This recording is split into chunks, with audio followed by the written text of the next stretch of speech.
This is Things Police See, First-Hand Accounts, with your host, Steve Gould. Hey guys, welcome to the podcast that interviews active and retired police officers about their most intense, bizarre, and sometimes humorous moments on the job. I'm your host, Steve Gould. Thank you for being here. This is, let me just flip it back. This is episode number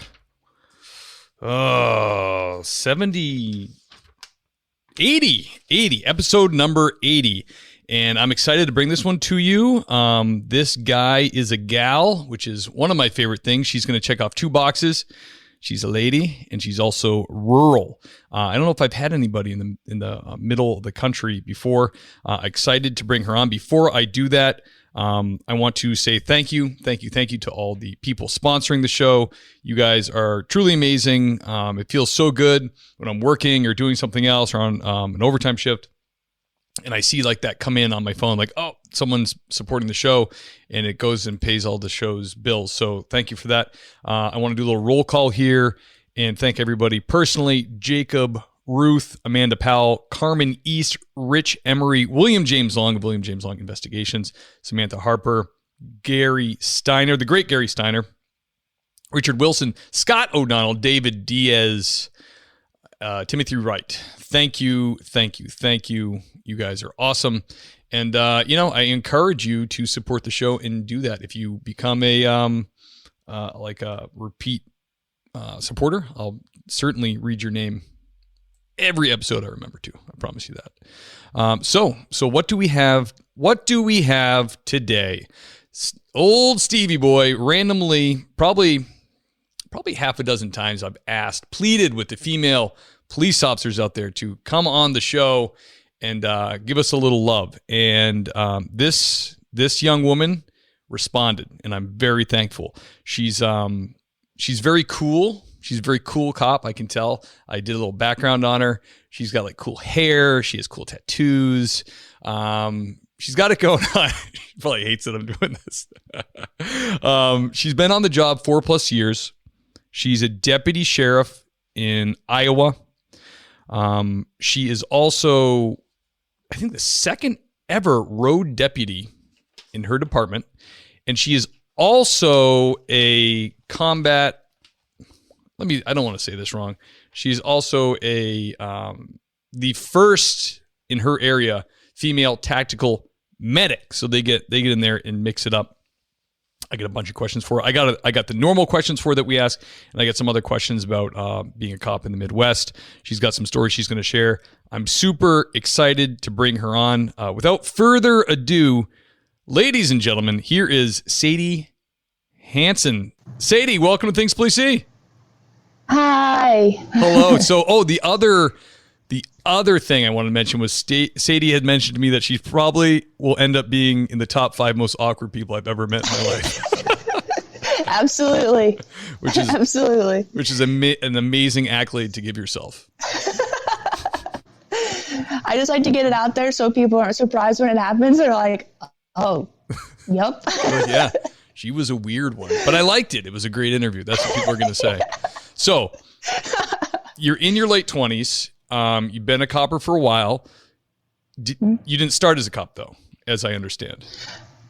Right. So when I was little, I kind of always wanted to be a cop. And then life kind of put me in a different direction for a little bit. And I went and got my paramedic. And I did that for 2 or 3 years. Before that's not easy to get. That's like a paramedic's no. that's longer than police academy, more involved. So you must have been yeah. You're really into that for a little bit. Yeah, so I did the accelerated program. So usually a paramedic is anywhere from a 2, sometimes 3-year program, and I did it in a year. And then I'm also nationally qualified, basically. So there's the state cert, and then there's also the national cert, and the national is quite a bit harder to get, to keep, and to maintain. And I managed to pass all of my testing on the first try, which my wallet appreciated, and so did my anxiety. I'm sure they're giving you, with all these certifications, you're getting a double salary, right? I wish. It would be nice. That's really awesome. And what an asset you are to your department. Can you explain to me, I know it's a relatively small department, but there's sheriff's departments out there, I understand, that are, just double digits, or low double digits. So is it the same type of sheriff's department you would see in the Northeast where you guys also run the jails, or is this more like just a police department? Yeah, so we have actual jailers for our department. So we're technically in control of the jail, but we have jailers that do the bookends and all that stuff. So we don't have to actively be in the jail doing stuff, which is nice. We're basically on the road. So I like to tell people we're just like the city department, but different. So we're same, but different. Okay. So they're near you. Is there a city department functioning? And you guys are like another layer of law enforcement? Yeah. So so we have one big, our main city, which is about 12,000 people. They have their own department, and honestly couldn't tell you how many guys are on there. I know it's more than we have on our department. And then we have two other smaller towns within our county too that have 2-man departments. We respond to a lot of their calls as backup, but otherwise we're responsible for basically the entire county. And then we just kind of roll on other city calls if it's something that needs more people, basically.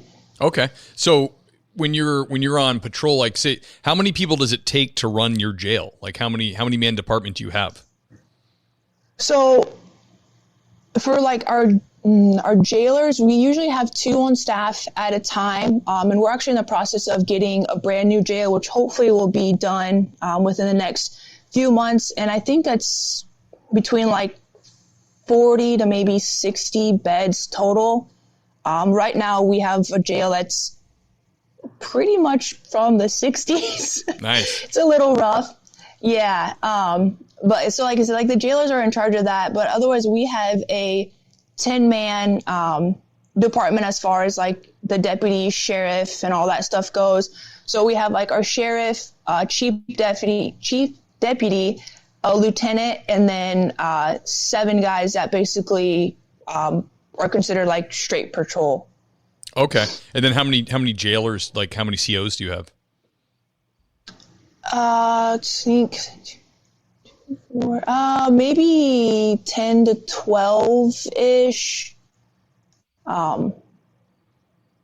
Honestly, I don't think I've ever counted them. Okay, so but it's not very many. So it's kind of a county jail where people will go for holding, and then you guys bring them to court and stuff like that, or in other departments contract with you, they can bring their arrest to you guys. Yep. Yeah. So city logs their people there. We do. And then we just opened up for one of our adjacent counties. We take their inmates now as well. So our jail, we usually have anywhere from 10 to 14 people at a time, give or take. And our jail's pretty small. So right now that's a lot for us. Okay. And when you're on patrol, if you get a call, do you ever get calls that are whew, that is out, right away, you're going to put it in GPS and I'm going to be driving for half an hour. Do you get calls like that?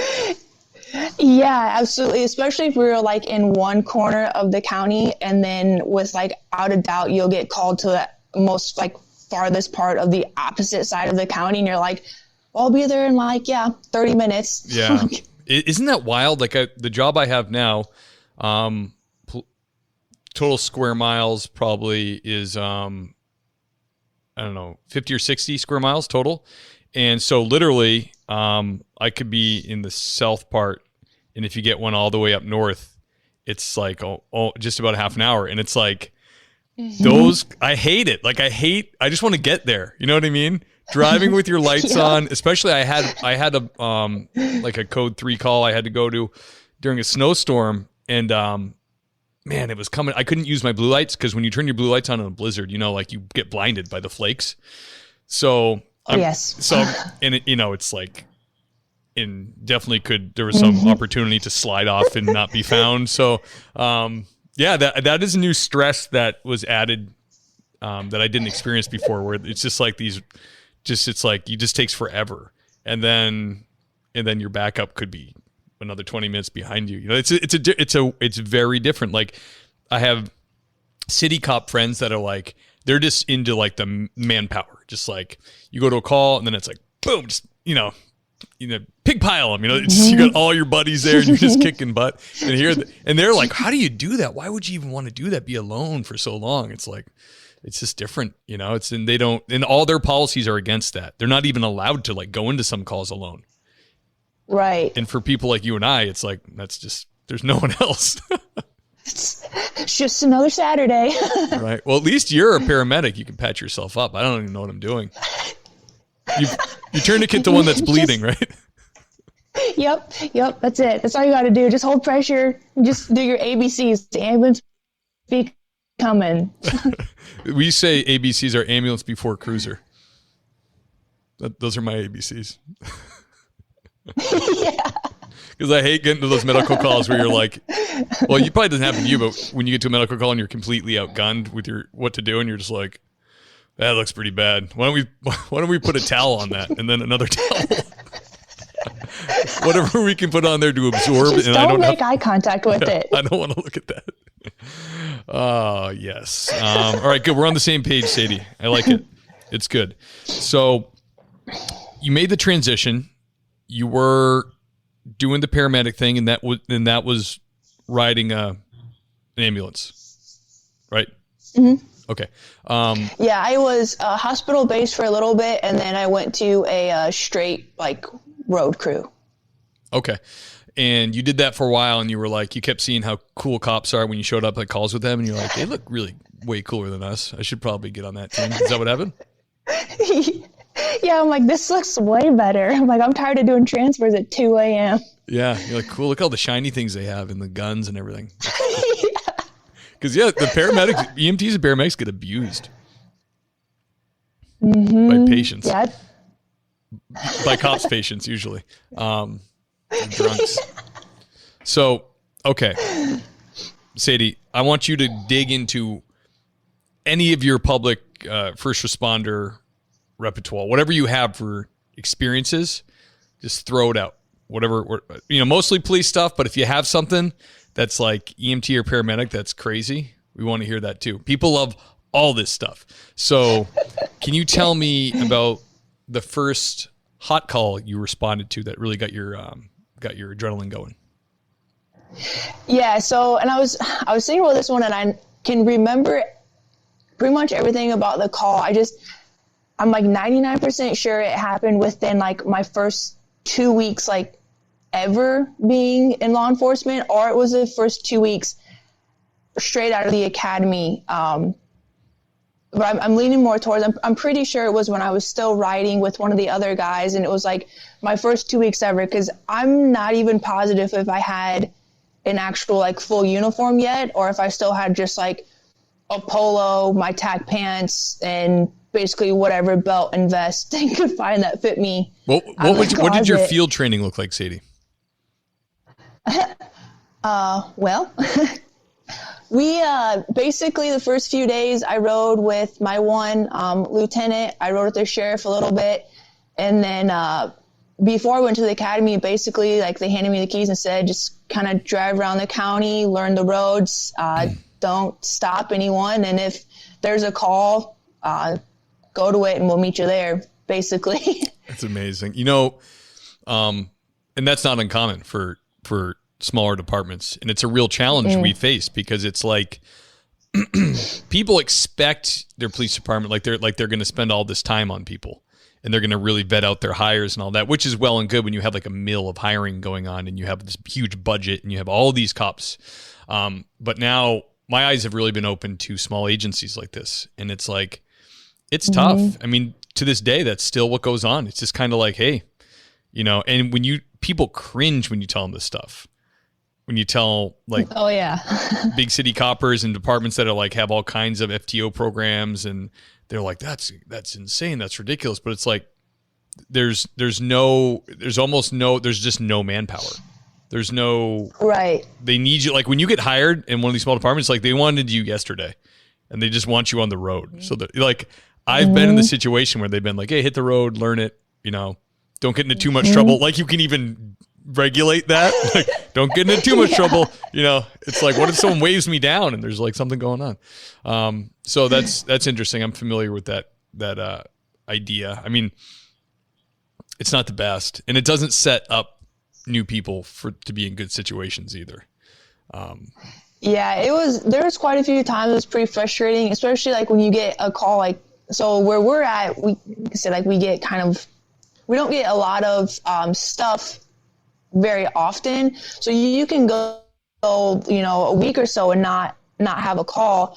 But then all of a sudden you get a call and you're like, I've never dealt with this like ever. Yeah. Like they didn't talk about this in the academy. Obviously I didn't have this call in training. I'm like just kind of going by the seat of my pants almost. And like, yeah, that sounds right. Yeah, it's tough. I'm sorry I interrupted you, but I just wanted you to speak on that because I don't think some people realize that it's that's the old school. That's the way it was everywhere. I mean, even state patrols in big cities, they used to just do a ride along. You were like a boot, and then they'd kick you to your own car. Now they have these huge field training programs, but in rural places, this is still the way it's done. So it's very shocking. Like to me, I've gone to a rural place after years of experience. So luckily, I was in like a place where we had, at least I wasn't working alone. I had people with like many years seniority or sergeants that like guide you along on every call. But now I'm seeing people. So I come in with experience and it's like, okay, I can adjust to this. But then I see people dumped out of academy into this. And I'm like, whew, this is going to be a roller coaster for you. Yeah, and I went into straight overnights when I was out by myself after the academy. So I rode with one of the other guys for maybe about a month or so, and then I was totally by myself. And when on our overnights, the majority of the time, especially if someone else takes off, you're working that entire shift by yourself. Like you're like the only one in the entire county. So you're brand new. You're completely by yourself. Like, yeah, it's hardcore. Praying someone answers their phone at, 3 a.m. because you can ask them like, what do I do? Exactly. Yeah. Well, you're a tough lady. I like it. So I'm sorry I interrupted you. We were getting to your first hot call. Continue. Yeah, no, you're good. So like I said, I'm pretty sure it was when I was like within the first 2 weeks, because I don't remember if I had, like I said, like if I actually had a full uniform or if I was still in, kind of whatever they could find that would fit me at the time, which was not much because I'm not like little. They opened up the closet and they're like, just find some stuff that works for you. Yeah. You have like a basket weave holster. Pretty much. Again, I'm pretty sure it was like built the same time our jail was. Yeah. But no, so the first hot call, I was with one of the other guys and we were actually just started our lunch break. So we were standing in line at Subway and I was still trying to figure out, okay, focus on everything else, make sure my radio's turned up, listen to this, learn this, kind of know different voices and everything. And all of a sudden he just like starts running out the door and I'm like, okay. So I like chased after him. I'm like, what are we doing? And he goes, there's a pursuit. And I'm like, what?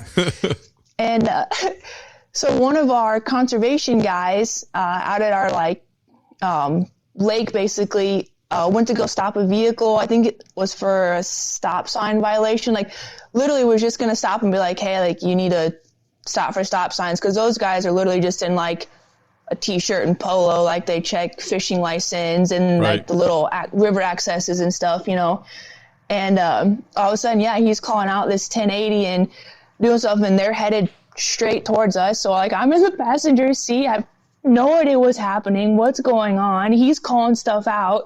And next thing I know, we're behind this freaking car and we're just hauling balls through like the middle of the city, these little like roads, and he's whipping it around and I'm just like sitting there like It's hard. It's really hard being in a car, especially if you're not driving.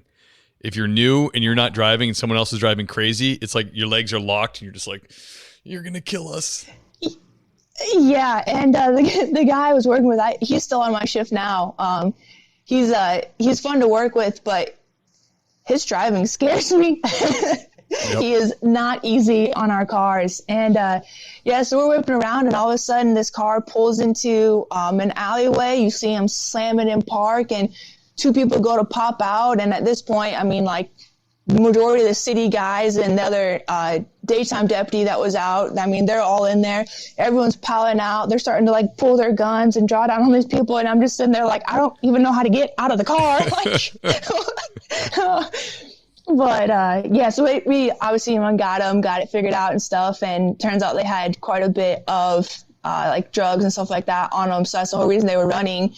And one deputy kind of looked at him and was like, you realize that this wasn't even like an actual, quote, cop that was stopping you. Like, you literally just went out to stop for the stop sign. That's all he was going to tell you. And like, you could have gone on your way. And instead we just went on this, however many, like, I'm sure it was like 3-minute long pursuit through the city because you're dumb. But yep. I mean, that's always the way, isn't it? Like,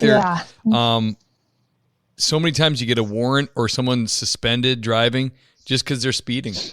You never would have noticed. And then all of a sudden, now you have a warrant, or they're suspended, or, or their registration's revoked. And you just like, dummy, if you had just been going the speed limit, we wouldn't even be standing here. You know how many people drive around with no license for years because they go the speed limit? Like, a lot. Exactly. I'm like, if you just paid attention that, bro, you got one headlight, like, and you know that you have one headlight and you're going to continue. All right. Yep. You can't be mad at me for this right now. Like, yep. Especially you run into the one cop in the county, you have no headlight. There's zero chance you're not getting pulled over. Exactly. Why'd you step out for me? Desperate for a stop. Yep. Oh, that's great. That's a good one. Yeah, that will definitely, especially the you not being in control aspect of it as well. So did you eventually get out and draw your gun as well, or did you just kind of like hang back, like, let's just see what's happening? Well, I finally got out, and by the time like I got caught up with everyone, I mean, they had them done and figured out, and I'm sitting there, and I'm like, do I take my gun out still now? Like, I don't did know I miss that part? Damn it. Yeah, I was like sitting up here like awkward turtle. That's awesome. That's great. So, can you tell the audience about a strange or bizarre moment that you had? And feel free to share more than one story if you got it. Yeah, so this one, like, we were kind of talking before, this one was really hard to narrow down. Where I'm at, people like their meth. It's also the middle of nowhere, more or less, so we get a lot of weird stuff. Probably, like, the one that kept coming, like, to mind, though, was when we got called for a possible, like, skid loader theft, because when you're in the middle of nowhere, it's what you steal is skid loaders. Heavy machinery. Yeah. And anyway, so we get called out for the skid loader theft.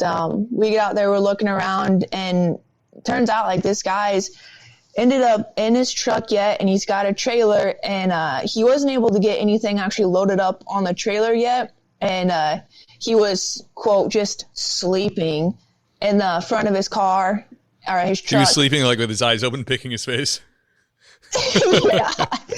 Yeah. And I mean, this dude's not from anywhere around here. He's got out of state, like, license, driver license, like everything. We've never seen him before. And so they're sitting there talking to him, and I want to say he had a warrant or something along those lines that we ended up actually arresting him that night. And so we get him like loaded up, and we go back to the truck, and there's a goat chilling in the truck. And apparently he was just traveling across the country with the goat in his truck. And one of those service goats that help your nerves, Yeah, I don't know if that's what the goat was for, but oh boy, I hope he wasn't getting biblical in a beastly way. Yeah. Yikes. Yeah. And so the goat was so happy to see you. Thank you.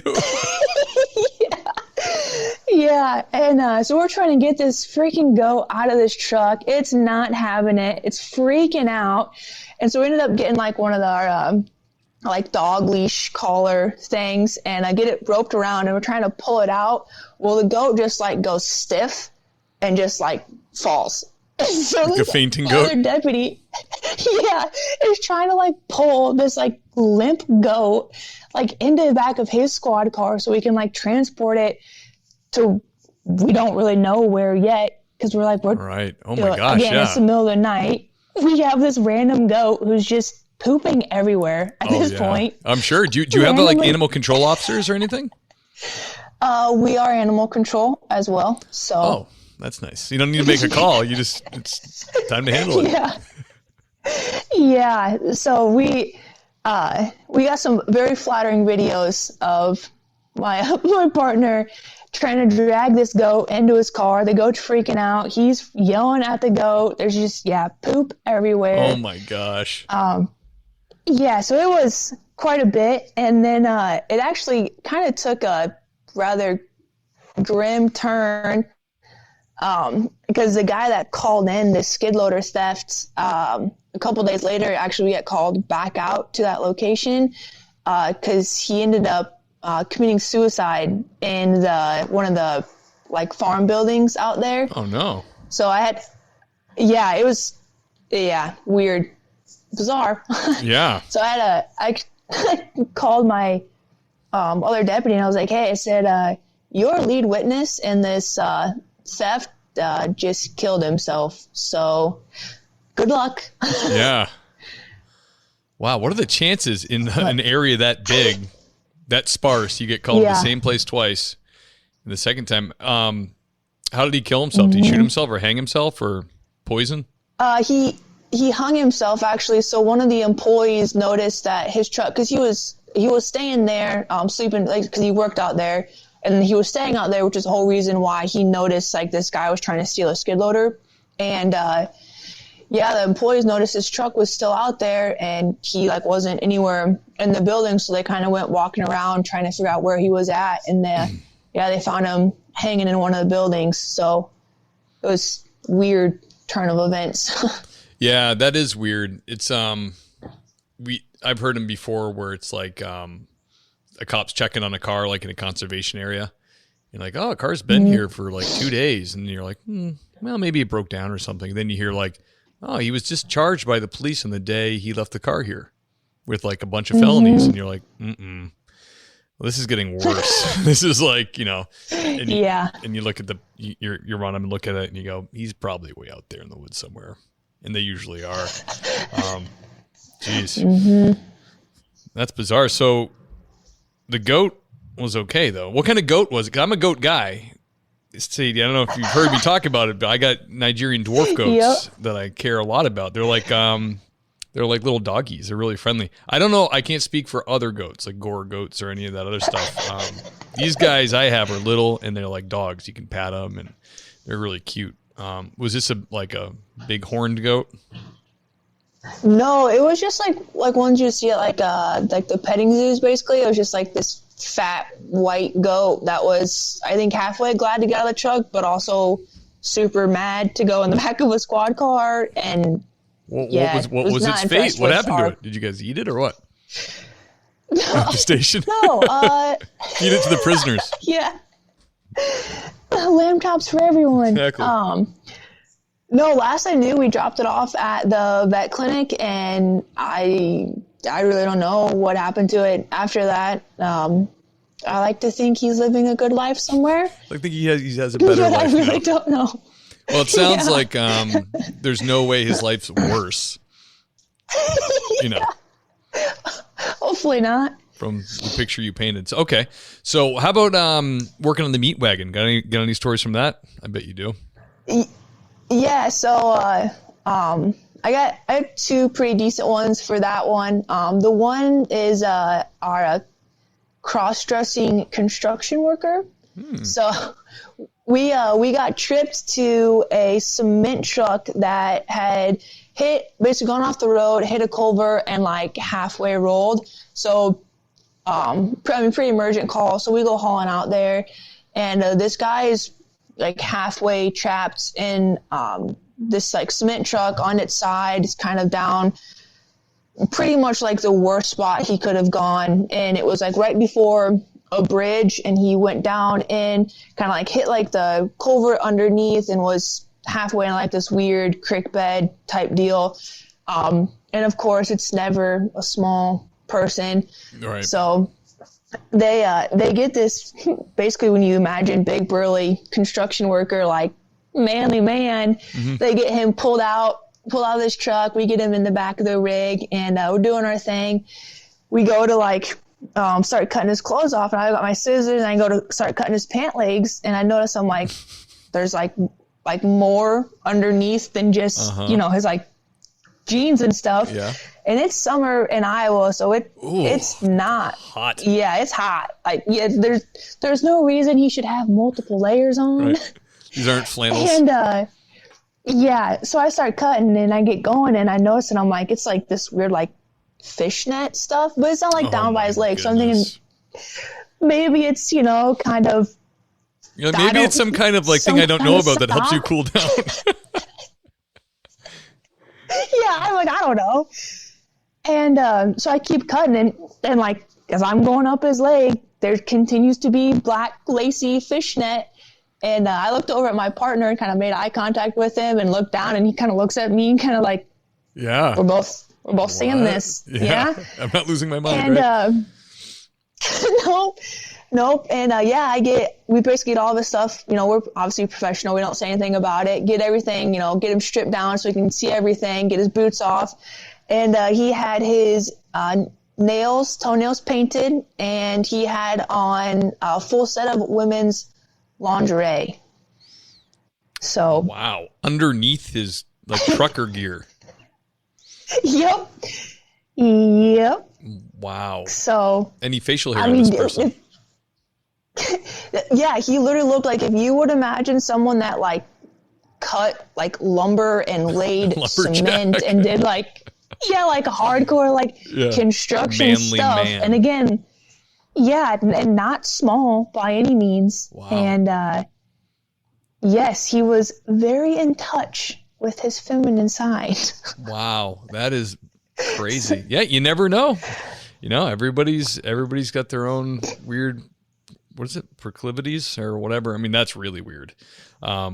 Yeah. We had, I remember. Oh, go ahead. Oh no, you're good. You're good. I was going to say when our middle school got rebuilt when I was a kid, there was a construction worker there that like literally ran the jackhammer that was a transvestite, and I'll never forget her name was Donna Marie, and it just was like, for kids it was so confusing. We were like, yeah, like didn't do a great job at being a lady, you know what I mean, like kind of like sloppy, like but like screwed up lipstick, and we were just like just terrified of this person, like I have so many questions. Yeah, they just seem so mixed up and angry. They're breaking all the foundations. It was just so. But that's really bizarre. Wow, did he have normal underpants on, like guys' underpants? No. Okay, so that's part of the lingerie thing, like. Oh yes. Like panties. Yes, it was not a cheap set that he was wearing. Really? Yeah, that stuff's expensive. Well, when those guys go to a lot of truck stops, so he was dressed for business. Oh my goodness, that is bizarre. That is truly bizarre. Yeah. Okay. Yeah. Should we move on to the next question, or do you have another bizarre thing you'd like to share? I guess the only other bizarre one kind of was falling under the medic one. We had a guy that was trying to move a 600-pound safe down a flight of stairs. And I literally was that guy about 6 months ago, and I stopped, and I was like, no, I'm not doing this. It doesn't end well, because when the safe shifts and you're going down and you're the only one holding it, it tends to come down after you. And this safe basically had this guy pinned on like these cellar stairs. And oh my gosh, it was my cellar too. Damn, I'm glad I didn't do that. Yeah, no, he was about an inch away from not being a man anymore via the corner of the safe. Really? Wow.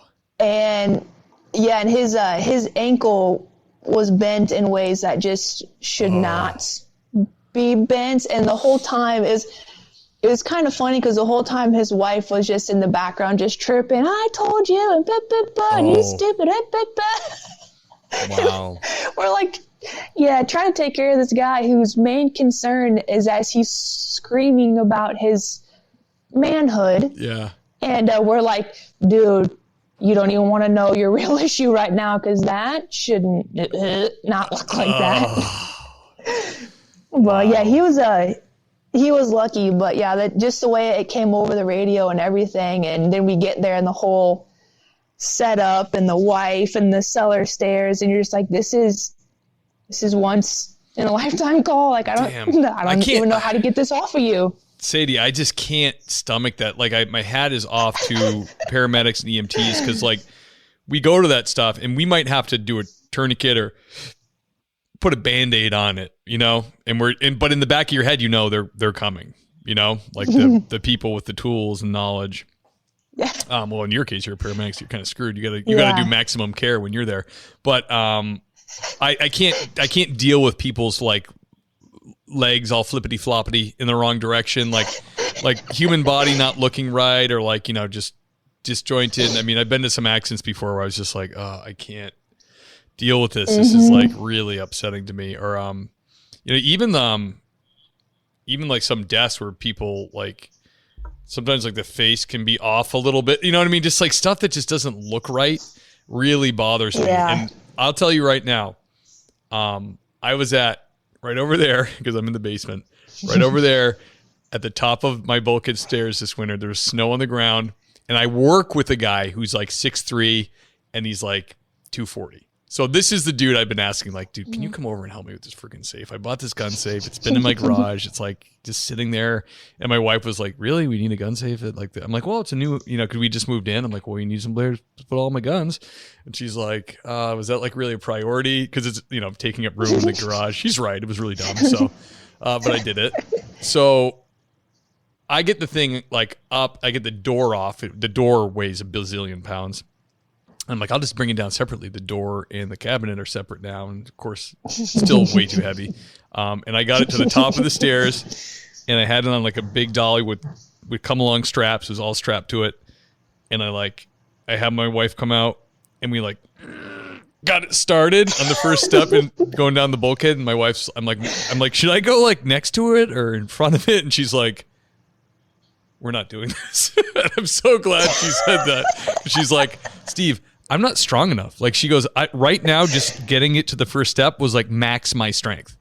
My muscles are now like shaking. Like this thing is gonna, you know, steamroll you, idiot. So well, I don't know. I didn't need to tell that drawn out story, but like when you were telling me that story about his ankle and stuff, I was just picturing me and my stupid red head smashed on the floor. You know. Damn, that would have been me. It would have been like so embarrassing and painful. So his wiener package was okay. There was no damage. That was fine. No. Okay. No, someone was definitely looking out for him because it was resting against that. So. Dang. Wow. It is funny in the first responder game how you see so many people naked, like in their worst moments. It is really like, man, I just like cataloging the events in my head where it's just like, dang, like if this person knew this would be going on a half an hour ago, they would be mortified. You know what I mean? Just like, I've told this story before. Yeah. I went to a call once where one girl shot another girl right between the breasts with a 22 caliber pellet gun. And it left like, they were wad cutter 22 caliber. Like it was a pump up gun, but it was 10 pumps and she was like point blank by mistake. And she was like, we came in and she was so panicked. There was like this little party going on. She was like 25. As soon as she sees me and the other cop, she just rips up her bra and shirt and is like, and I'm like, what is that? She's like, that's where it went in. I'm like, because it was a perfect hole punched in her like breastplate area. And I was like, oh my goodness. And the other cop was like, wow, do you feel okay? And she's like, I actually been coughing a lot. And she's coughed and blood came out of her mouth. And we're like, oh, this is like in your lung or something. And then she passed out and started convulsing. And sure enough, she lived. They brought her, it was in her lung. It went through her, punched through her breastplate and ricocheted into her, like pellet gun. But she was like, she like in front of everyone was like, help me. Like when people are scared, they don't care. They're like, I don't care. I'm naked as the day I was born. Do something to help me. Yeah, I was not prepared for the amount of nakedness and smells that I've experienced. I'm not good with smells either. I dry heave so easy. I do it so easy. Like people are surprised I can even do this job. Like I had my sister's even worse. If I even describe like poop to her, or if I start talking about poop, she'll be like, Steve, you got to stop. And she'll just start dry heaving. All right. We're way off in a dark path now. I don't want to go down, but just be prepared, I told folks. you it's going to get awkward. Yeah. It came true. If you're looking to get in this line of work, it's going to be weird and smelly and rewarding, but also stinky and dry heavy. I'm definitely the new guy, even though I'm old. I'm puking in the corner. Steve's puking in the corner again. Okay, so let's get to Deputy Hansen's most intense or terrifying call that she's been on. Okay, yeah. So this one came down again to two that actually happened within a couple weeks of each other. So I had my daughter a year ago, and I was pretty lucky. I got really good like maternity leave. My department and sheriff took care of me really, really well the whole time I was pregnant, which is unfortunately a rarity for a lot of girls, which sucks. Oh, really? But you guys have FMLA and all that, right? Family Medical Leave Act. Yeah, we do. Yeah. So, and especially with like a smaller department, a lot of times, I mean, you just don't have the manpower to be able to pull someone completely off the road. And, I mean, the guys I work with, I mean, they worked around me. They were able to like switch shifts because we used to rotate through shifts. And a couple of the guys, I mean, they worked basically straight nights. So when I got to a point that I like couldn't wear a vest and stuff anymore, I was able to work days, doing office work, stuff like that without an issue. And they just kind of powered through and covered the nights. And I didn't have to be out on the road. You better not get pregnant again, Sadie. Yeah. Every time I'm like on a vacation, they're like, we're not doing this again.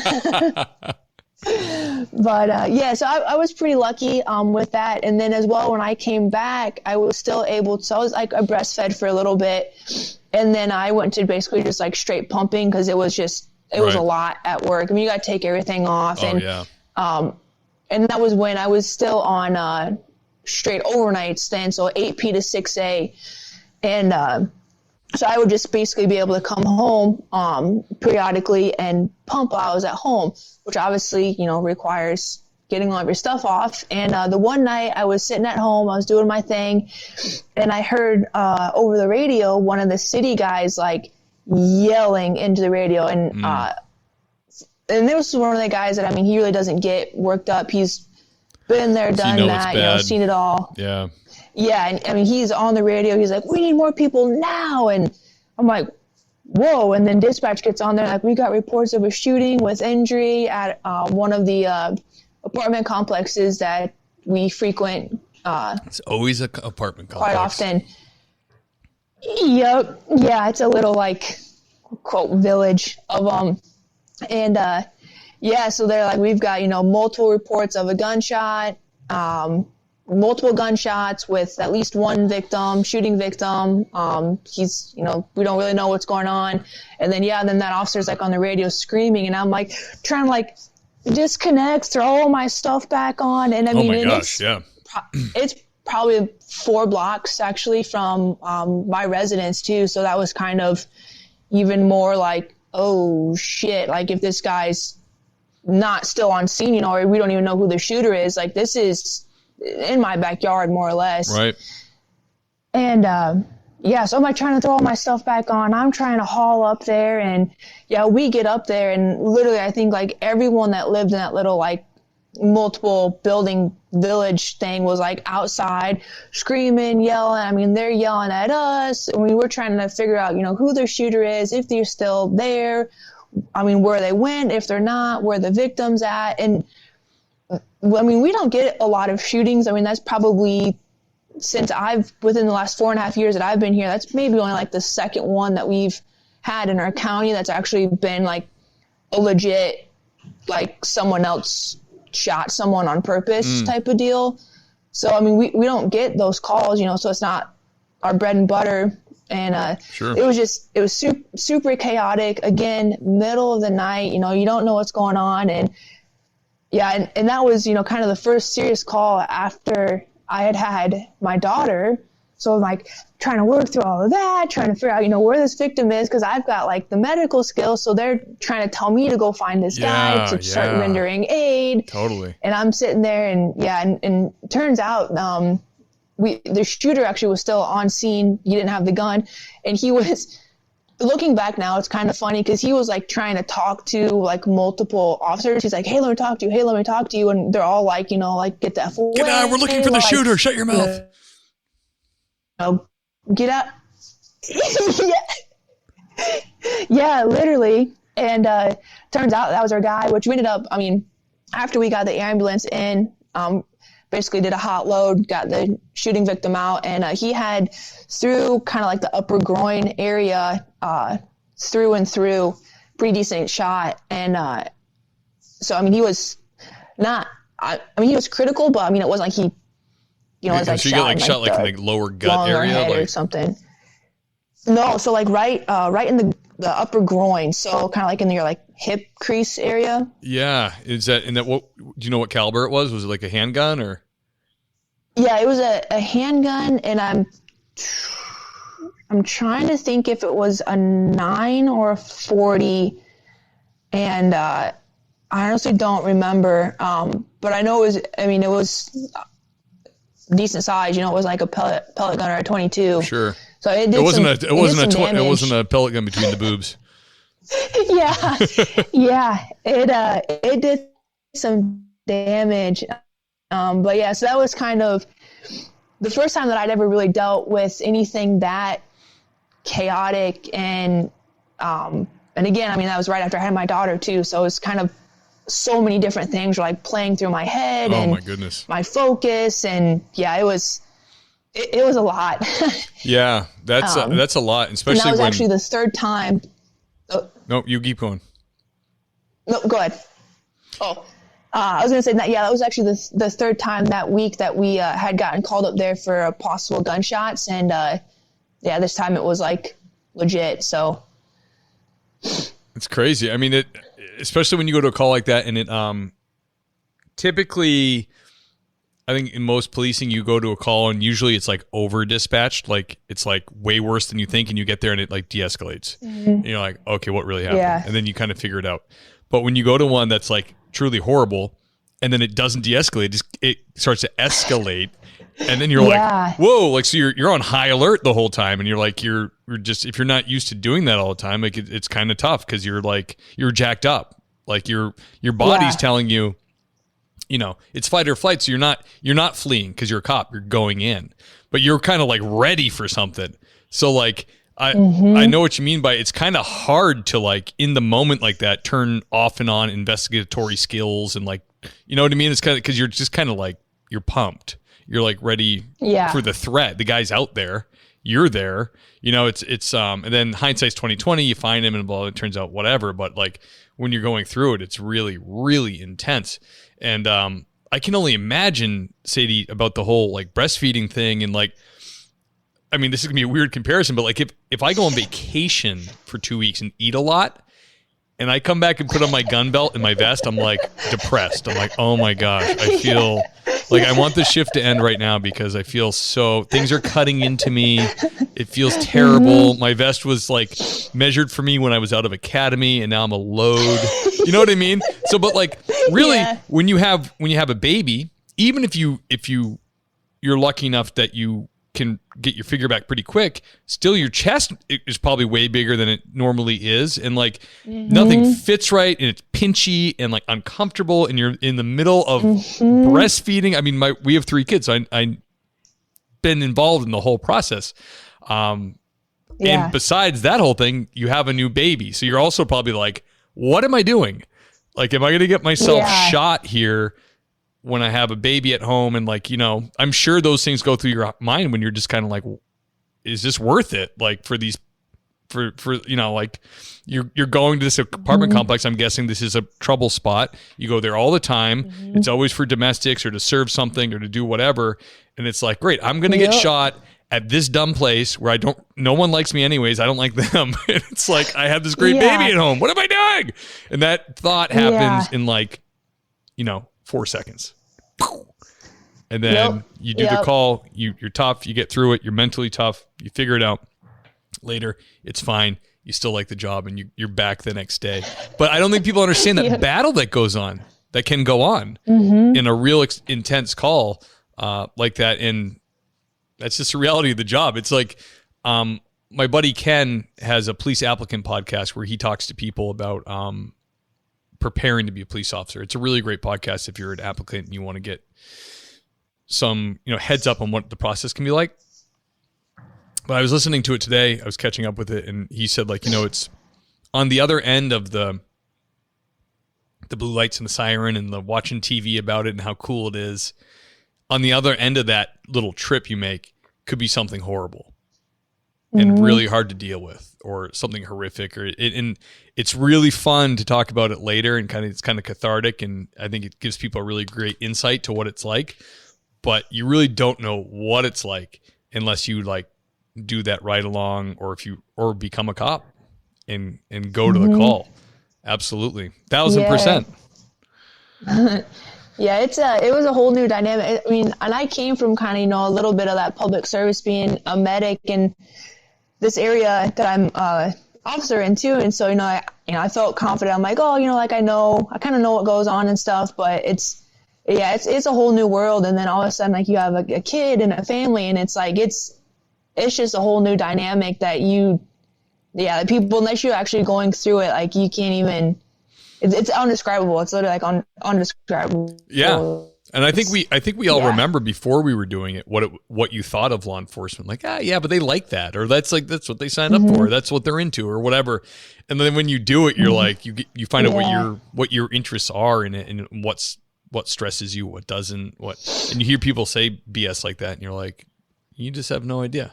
Like, you don't know. You have, no clue. No clue what. Yeah, especially, in this area.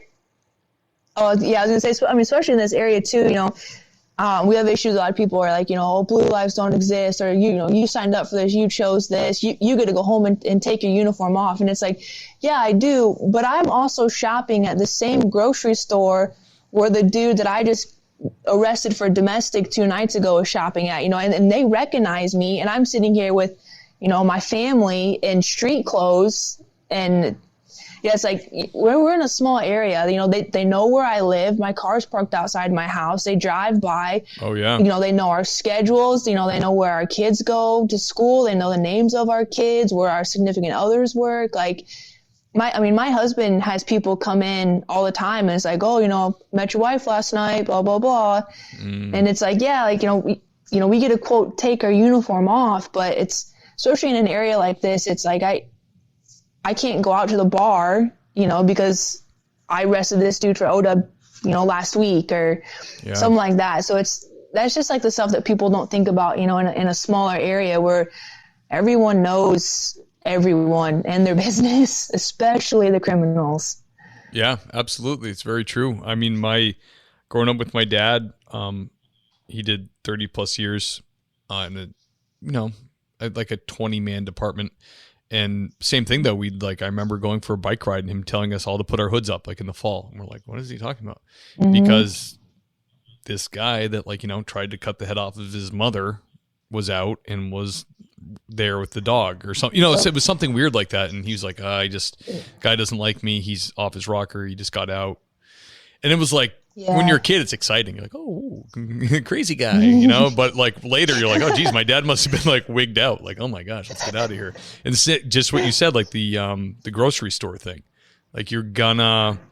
Luckily, like a lot of times, people are hammered, so they'll look right at you and go by, and you're like, whew, no clue who I am, because you have a ball cap on or something, and they're not completely high out of their mind. But other times, there was times where I used to live where like my wife was like, why is that guy doing that? And look over, he's outside his pickup truck, and he's just 1,000 yards staring me, and I'm like, oh, this guy. Yeah. Oh boy, we might end up fighting. Like this might be bad, but didn't happen. But that's a reality, especially of smaller community policing. You kind of live in it, and especially a lot of the sheriff's departments bring their cars home. Which is a giant beacon, like, hey, this is where I live. Do you have? I've been warned about this before because we do have I might have the opportunity down the road to have a take-home cruiser, and people are like, it's great, but like they're like, people literally report crimes to me in my front yard. Like going to get their mail, they'd be like, excuse me, Sadie, I just had a question about a huge crime I know about, and you're like, you should call someone on duty because I'm like, in my pajamas, like with my kid. Yeah, it's like, don't report crimes to me. A lot of the times I'm like, oh, hey, I mean, that's a city problem. I'll let one of the city guys know. Or I'm lucky enough that a lot of people think it's my husband, so they go up to him and they're like, hey, blah, blah, blah. Awesome. And he just looks at them like, I don't know what to tell you. Like, I can't. And meanwhile, you've gone inside. Yeah. I'm like hiding in the corner. Don't answer the door. That's awesome. You have a great looking family. Husband, big burly dude. Bearded man, would not mess with that guy. Beautiful child. And you're like I said, you're very cool looking, and you look like, I don't know, like a professional skateboarder or something to me. Well, thanks. I did actually use a skateboard. I knew it. No, you look like, you look too cool for police work, actually. So that's nice. You have that going for you. I'm sure you're probably good with the youth, the youths. Actually, I get requested quite a bit to kind of deal with, like, we have like a problem, juvenile or something like that. They are usually like, hey, can like Sadie go talk to him? And I'm like, you want like the most awkward person on the department to go talk to this kid? I mean, it's not going to go good, but we can try. Well, you have not been awkward at all. I think you're being hard on yourself. I think you probably do a good job with that. So, Sadie. Well, thank you. Can you tell us about a positive situation you've run into? So probably one of my favorite moments would have been at we had like a kids' day fair basically, and they had a bunch of different stuff out there. They had like the city officers, a couple of those guys were out there. They had a couple of sheriff's cars, the ambulance, fire truck. I want to say like a couple like the gyms were out there, and then like some other like fun kids games and the rec center, kind of all, like a kids fair basically. Yep. And they had a dunk tank there, and they were going through, and my car happened to be sitting right by the dunk tank, and they had a bunch of kids that kept like asking like, hey, like, were you getting the dunk tank? Were you getting the dunk tank? And I'm like, no, like, I'm like in full uniform. Like, I'm not getting in there. And I ended up getting suckered into it, and I got in there. I just kind of dropped my vest and belt and boots and my squad, and got in there. And I mean, the kids had an absolute blast, and it worked out too, because a couple weeks later we had a call that involved a few of the kids that were at the tank, and they were really a lot more open to talking with me. And I mean, it just went a lot smoother because they're like, hey, you were the cop that was in the dunk tank. And I was like, yeah, like, why don't you come talk to me and we'll get something figured out. So it was just nice to have like that positive community involvement, especially when it was like, some like younger, troubled youth. Yeah. And just to have them have that like positive correlation that, hey, like, you guys are actually kind of cool. Like, you do like cool stuff. Like, I can talk to you. That's really cool. So, and were you on duty? Like, was there the possibility that you'd have to go to a call? yes, unfortunately. Oh, wow. My lieutenant was luckily there working, and I told him, I was like, hey, look, like if I get in this thing, like just so you know, unless it's like dire, I'm not taking the call. Yeah, like I need a minute if I get a call. Yeah. So I'm like, I obviously don't have other clothes. I'm like a freaking wet seal showing up to this call. Like, how can I help you? That's awesome. Well, it sounds like your command staff is really cool too, which is awesome. Yeah. Yep. That's really cool. Sadie, important question. Probably one of the more favorite questions that I ask is about advice for new candidates or young police officers. What do you have for them? Yeah, so I kind of thought about this one a lot, and I was going to go a couple different directions, but I think kind of the one like theme that I kept coming up with was just like train, like especially if you're in a small department like I am. I mean, you're out there by yourself a lot of the times. You don't have backup. Like you are your own backup. So you need to train, and you need to know how to be able to handle yourself, whether it's just, that quote, verbal judo, know how to talk to people and not just be a complete dick every time. And then get hit in the face, know what it's like to get hit and be able to respond to that. That saying, everyone's got a plan until they get hit in the face. And I used to do Thai fighting, and it sucks. Like when you get hit hard in the face, your bell rung. Everything that you thought that you were going to do goes out the window. And you don't have that option in this job. And there's so many officers that are out there that have never been in any type of fight. The worst confrontation they've been in is, with, I don't know, like their mom told them no to play Xbox when they were younger. You know what I mean? Like they've never been in a physical confrontation. So I would say that's one of the biggest ones is just train, be confident in your skills, let your skills speak for themselves. You don't have to be the loudest one in the room. You don't have to be the biggest one in the room. Just be confident in your ability to handle yourself, and the people you work with will learn that, hey, so-and-so knows what they're doing. Like they back me up on a call, like we're good, especially if you're a female, like coming from that female perspective. Yeah. I get underestimated a lot. And especially when I first started, I mean, I love my department and the people I work for. I'm pretty lucky for the area that I'm in.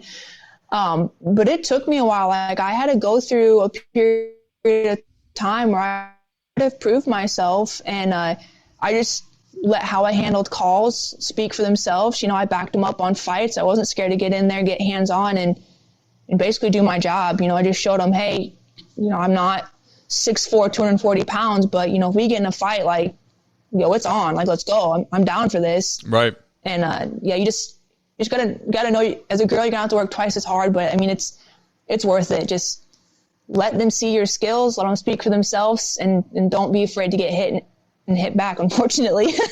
Yeah, absolutely. And hey, we got a bunch of tools on our belt, so it's not like you have to overpower a 6'4", 250 pound man. You can exactly figure it out a different way. But yeah, that's good advice. Don't be afraid to get in there, because, unfortunately, I worked with guys that were my size. I'm 5'10", like 200. I worked with guys bigger than me that were like timid. So like when, like when everybody's made the decision, like time to go, we're done talking. Like you're not listening, whatever the thing is, you kind of, everybody gets the look, let's do it. I worked with guys that are big, strong, capable guys that were kind of like pussyfooted. But then if you get a female half their size who's like got your back and is just ready to go, it's great. You know what I mean? Like that's good. Yeah. So that's got to be confident. Yeah, just go, especially if you're with other officers, just you'll take care of each other. You'll figure it out. That's really good advice. I'm glad you said that about the female thing, because it's there's not a ton of female cops, and I've always said like it just takes a special person to be a police officer, but like a certain kind of person, but even more so for women, because it doesn't necessarily play to a lot of women's strengths, which is fine. Right. Which is fine. But for some women it does. Like some women are programmed for it and they're good at it. And for them to get the right advice and backing is really important. Especially like I just did the episode that just came out with Bridget Truxillo. I don't know if you heard it or not, but she worked in California, Florida. They both have palm trees. And she was like the first like female SWAT operator in her area, and she got it bad. Yeah. Bad. Like the guys were dicks, like serious chauvinists, And to me, it's surprising, like, because I've never worked in an environment where like women weren't like respected. Like I just had never had a job like that and actually like I think most jobs I've worked for women before. Like I've never seen that. So like to hear it is like, whoa, that's like really, I mean, if someone passes SWAT, like the test and gets on the team, that's badass. Yeah. Then like, what other choice do you have then to give them a shot? You know what I mean? Like it's like anybody else. That's a hard test. That's hard to do. So she's like proven she's physically capable and all that. But she said still there was guys that were just like, not having it, which is unfortunate. But I'm really happy that you were able to come on and hopefully be, I know you will be an inspiration to people who are looking to get into it, because you're still pretty young yourself, and you are a lady and you had a baby and you did it all and still at it, I hope you have more babies, because that's, good people should have babies, I think. Hell with those guys. They like it. They might not act like it, but they like covering for you. So just go ahead and let it rip, I think they're a lot happier too when I'm eating everything and not dieting for a show. I'm a little bit more pleasant to be around. Yeah. So can we talk about that a little bit? Like you are ripping up right now. Is that right? You're getting shredded? Oh, yeah. I'm just throwing all the words. I know. You're shredding? So stupid. Yeah. I'm about 12 and a half weeks out from my first bodybuilding show. Like I said, I did Thai fighting before this, and with my daughter, I don't have like the time to spend training 3-4 hours a day to fight. So this was kind of the next thing on my bucket list, and having abs is a pretty cool side effect. I've never had abs, but it sounds amazing. My wife. They're coming. I have abs. I can sit up by myself, but they're well protected. My wife she's the one with like the good stomach. She's like, when she competed collegiately for dressage, horseback riding, and she also taught it. And she's, nice. she's strong. Like she's like, and my daughter's the same way. She's like, my daughter like loves horseback riding. She has like little shoulder caps. She's in there, like mucking out the stalls. Oh, stop. Yeah. So she's like, she's like got a I mean, it's all credit to my wife, because I would just feed them ho-hos and ding-dongs. But my wife is like whole foods, fruit, vegetables, and all my kids like look ripped with their shirts off. I'm like, well, geez, these guys look great. And she's like, well, you should eat what they eat. I'm like, well, calm down, take it easy. So you can enjoy life. Fucking crazy. Yeah. Whoa. Well, Sadie, this has been a lot of fun. I thank you so much for coming on the show. It was a blast. I hope you stay safe out there in Iowa. And I hope that you come back on the show in a couple of years and share some more stories. Yeah, absolutely. We get some weird stuff out here, so I would love to. I like it. Well, hey, we'll come back. We'll get weird again. It's perfect. Awesome. All right. Hey, I'm gonna do the outro. We just hang on the line. Yep. All right. Great. Hey guys, that was episode number 80. Thank you for joining us, Sadie Hansen. Great stories. Super fun interview. Iowa is lucky to have her. So, yeah, thank you for the sponsors. Thank you for supporting the show. Thank you for the reviews. And if you could, if you don't do anything else, like you like the show, you listen all the time, and you're like, what can I do for Steve? But I don't have any money. I wish I could do something. You could just give me a 5-star review on iTunes. That would be awesome. I noticed that sometimes people do 4 stars. It's 5. Let's go with 5, because if you're at 4, you kind of like the show. Why not go 5? You know, maybe it's dishonest for you, but it's okay. Do the 5. I got a 4 recently, and but then also they criticized me and said that they were liberal and that I'm too hard on liberals. But it's like, I don't know what you're talking about. Like I talk about once in a while I talk about the crazy left, and when I say left, I mean communists.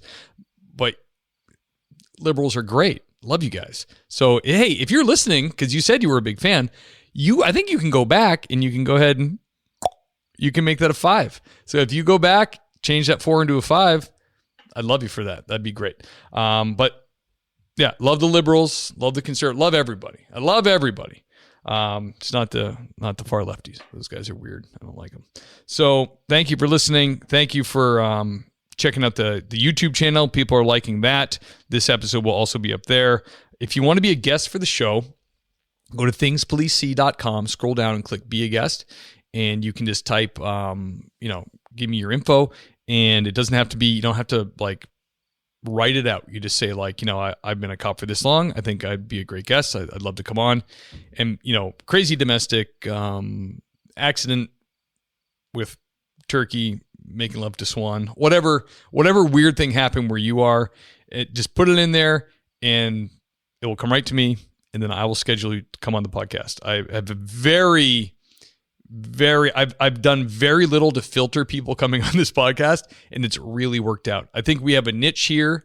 We have a really good audience we've built up, and a lot of it is coppers that listen. So if you've been driving around in your cruiser and you're thinking like, I want to pull the trigger on this. I think I could give Steve some stories. I think we could chat and have a good time. It's probably true. You probably would have a good time, and you probably have some great stories. So it doesn't matter if you're, NYPD, LAPD, Boston PD, or if you're, in North Dakota and there's like 2 of you and you go off and on your shifts. One does days, one does nights, and then there's like a bunch of days uncovered. That's perfect too. I'd love to hear from you. So, thingspolicec.com. Also there you can do a donation if you are so obliged. Only if you really love the show. I really appreciate any support that I can get. But yeah, that's it, guys. And I'll catch you next time.